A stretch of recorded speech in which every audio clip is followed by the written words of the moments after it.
The newer, smaller size money by the early 1930s had finally come to be diversified into all 6 forms of United States currency that were as of yet still in use at the time. So there were 6 before, and now there's still 6. So why don't we start? Actually, we'll start with the most basic kinds and also the most strong. There was the gold certificate and there was the silver certificates. Now, we saw that there was a $1 silver certificate originally introduced in 1928 when the smaller size first came out. As we now move into this next era, it's pretty much the same, except that now we have a different pair of signatures. Wood's over here, and in this particular case, Oak's over here. But that we'll get to those later. And even these had a different pair. You still have you have Woods on this side, though you still have Mellon on this side. So now in this particular pile, I just kind of cut it off at $20. I wasn't going to go any higher than that. So you notice in the gold certificates, they have only $10 and $20, and it would go up as high as you could go, which at that point in time would be up to 10,000. Obviously, I'm not going to have a 10,000 or a 5,000, but a 10 and a 20 is pretty reasonable to have in a set like this. And so gold certificates were generally for larger amounts of money, but the neat thing about them was it meant that there was that much actual gold somewhere held by the U.S. Treasury and or its banks. That meant that all of the gold certificates in circulation could be brought in all at once, and there'd be enough gold to the amount of their face value for everybody who wants that. So that's how strong this note was. There was like a $10 gold piece, or in this case a $20 gold piece, sitting somewhere corresponding to this particular one, and another for the next one, and so on.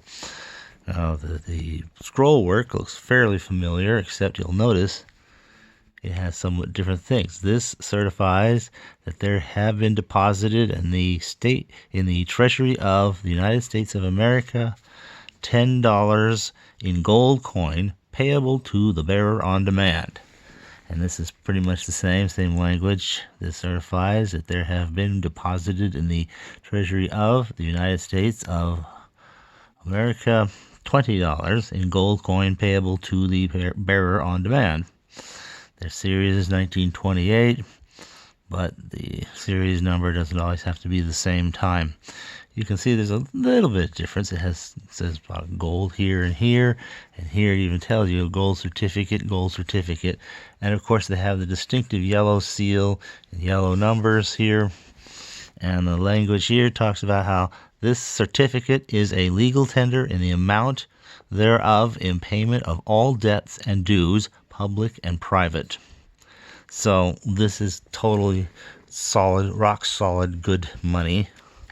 The best kind of guarantee you can imagine. Totally familiar reverses, not too interesting there, but gold certificates.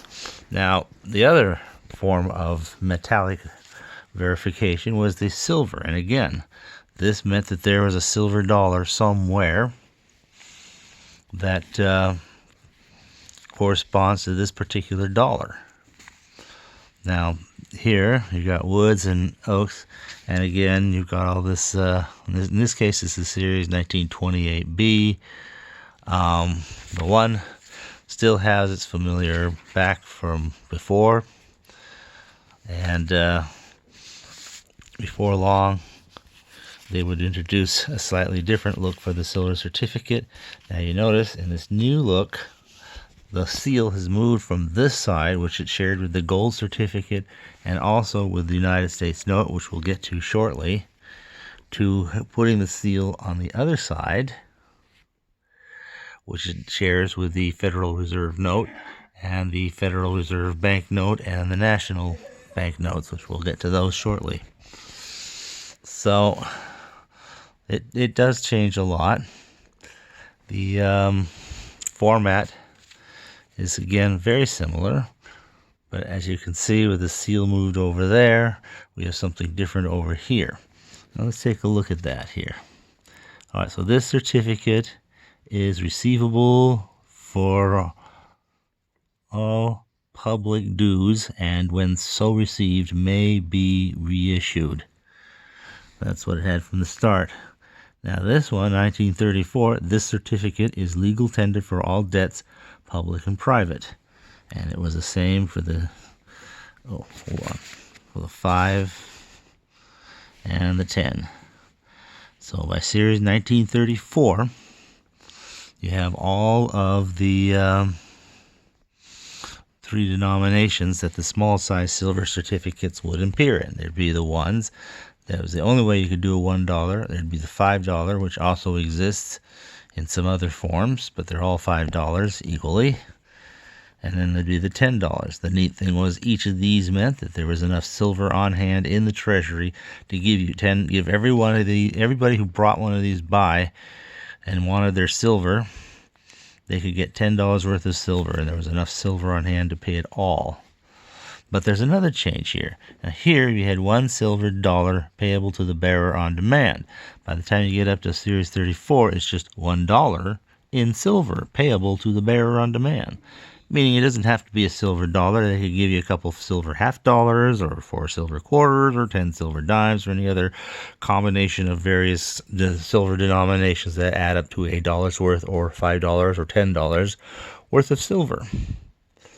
So that's what they could do there. And even here for Series 1934, they still had this reverse for the $1, and the 5 and the 10 had their familiar reverses. But in the small size, the silver certificate never went above $10. But it did go down to $1, and that made it the most important for that level of denomination. The vast majority of silver certificates produced would be the $1, simply because that was the only way to get that denomination. Reason being that the Federal Reserve note, which was already becoming one of the main forms of our currency, didn't go down below $5 in denomination. It didn't as a larger size, and it doesn't now either, at least not yet. And in fact, there wouldn't be anything less for the Federal Reserve note in terms of denomination until the 1960s. So $5 was as small as that goes. Federal Reserve notes, like gold certificates, would go all the way up to $10,000. Again, I cut it off at 20 because there's no need to try to do all the rest, which would be very ridiculously expensive anyway. But anyway, $5 was as low as that goes, which is just a little bit lower than the gold certificate that only gets down as low as 10. Now, Federal Reserve notes were backed, of course, very different. These are one of 2 kinds of fiat currency, and it was one kind. The other kind of fiat currency was the United States note. Now, the United States note was limited to was controlled in terms of its money supply by acts of Congress. So there's something to be said for having the amount of the money supply controlled by an elected body, namely Congress. But if you have to have an act of Congress every time you need to change your amount of your money supply, that could also get pretty tedious, as we all know the proverbial what it means to get an act of Congress. So it's not very flexible. If you have a sudden financial crisis that needs a change in the money supply, you got to get Congress gathered. They got to go in session. They got to argue it back and forth. They can have political this and that, and it may be difficult for them to agree to say, yeah, okay, let's expand the money supply or even contract it, whatever's needed. And it so happens in May of 1878, they had settled on a specific number of total dollars that would be in the American economy of this particular category. And in 1878, it was a very sizable percentage of all the money of various forms, of which there were quite a bit more in those days, in circulation. But since that never changed as the American economy grew larger and larger, that particular amount of money, though still very large, became more and more just a small drop in a bucket. But it was suitable for smaller denominations. This had existed in all denominations. In the large size, this kind also went all the way up to $10,000.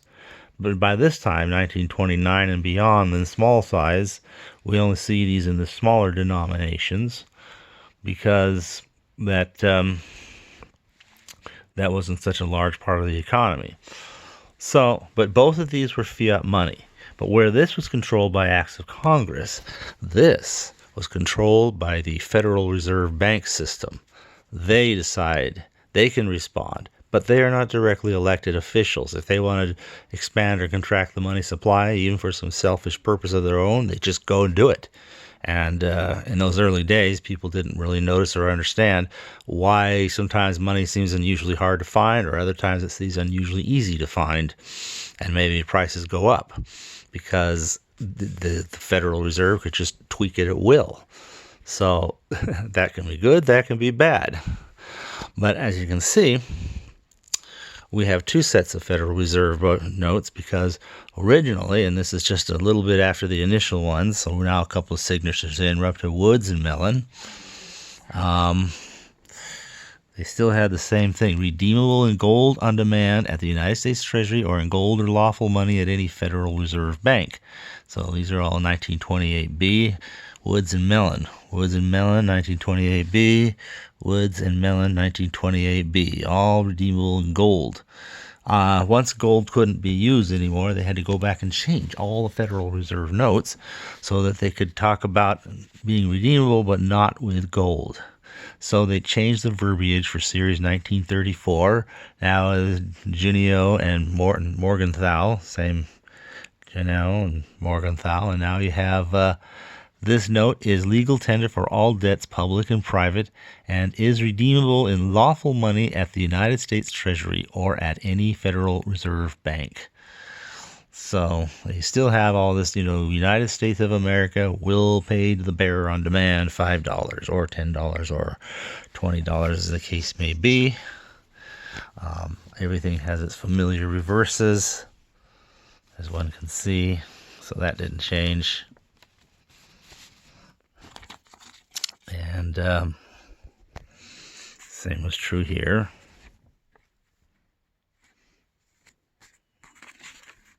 That's the original picture of White House instead of the White House with more trees that later on that we would see towards the end of the first century, the 20th century.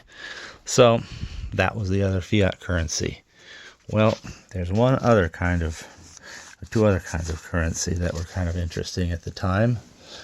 One of them was also considered more or less a direct product of the Federal Reserve Bank system. This was known as the Federal Reserve Bank note. And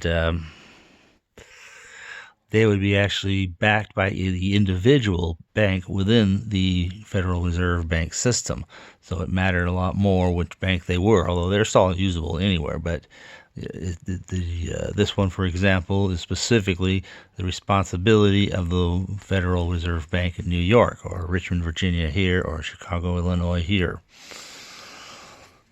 So that was how these would work.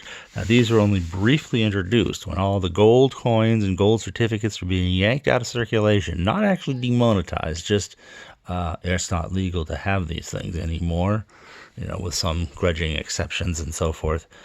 So we had to have some kind of money to put in the system, and while the Federal Reserve notes were pretty flexible, that flexibility was still somewhat limited. And part of the way to compensate for that was to extend it by printing a bunch of these things until we could kind of gradually bring things up to a higher money supply. So, but you notice these have a look very similar to something else here known as the National Bank note. So a National Bank note came in denominations ranging from $5 to $100. Again, I cut this off at 20 just because I'm keeping these notes small and fairly inexpensive, lower grade, so I can handle these things without, risk of hurting anything that's actually really valuable or anything. So, but you can see the National Bank notes do have a difference. One of them, if you look closely, you can see that the seal is smaller. It's not a whole lot smaller. The Federal Reserve banknote is the same size as all the other kinds, but the national banknote has a smaller seal. Another big difference is while the Federal Reserve banknote only has these heavy bolded letters for which bank it is, the national banknote was actually belonging to or put out by individual national banks, of which there are more than 30,000 across America, most of which didn't actually generate money with their name on it, but a good many did. And each chartered bank, national bank, had a charter number, and if they made money or had money with their name on it, they would have the charter number printed on it. At this end here, 5458 for the Marine National Exchange Bank of Milwaukee, Wisconsin, or 13044 for the Bank of America National Trust and Savings Association, San Francisco, California. Look at that, Bank of America.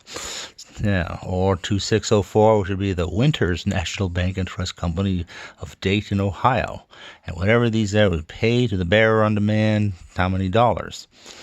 Now, these all say national currency because it was basically a frame that was the same, had all the scrolling work, that everything kind of similar to what you might be familiar with, except it kind of simplified stuff and squished it around towards the edges to give you more room around the picture to feature a lot of things, because you have this thing here, redeemable in lawful money of the United States at United States Treasury or at the bank of issue.